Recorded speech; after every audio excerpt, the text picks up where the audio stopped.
Initially, when I encountered the violence in Islam, I said, well, this can't be the true Islam.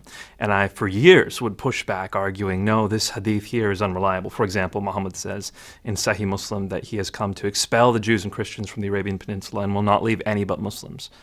That doesn't sound like the Muhammad I knew, so I said, well, that can't be a reliable tradition.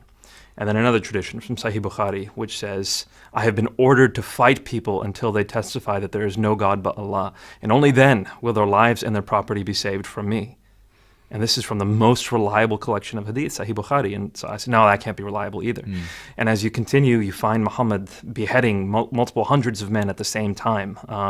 You see him distributing those men's wives and children into slavery. You see him torturing people for money. You see him, all these atrocities within Muhammad's life, and not always in defensive battles by any means, offensively as well. And so, after trying to dismiss many of these traditions, I said, well, let me piece together what's going on here, because if I dismiss all of these violent traditions, then I am basically dismissing the foundations of Islam. This is where I get my picture of Muhammad from. So looking just at the sources, what is the story? How do I reconstruct what Muhammad's life is like? And what you find when you do that, because there certainly are peaceful passages in the Quran. We can't ignore that.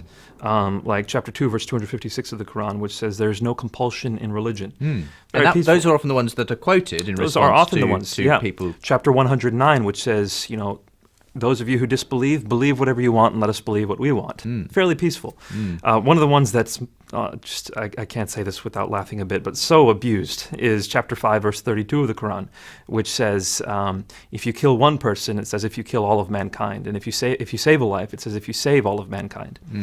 When you start understanding the context, though, you realize that this is not the ultimate message of Islam. For example, that one verse, chapter 5, verse 32 of the Quran, says the first part of that verse is, it was told to the Jews.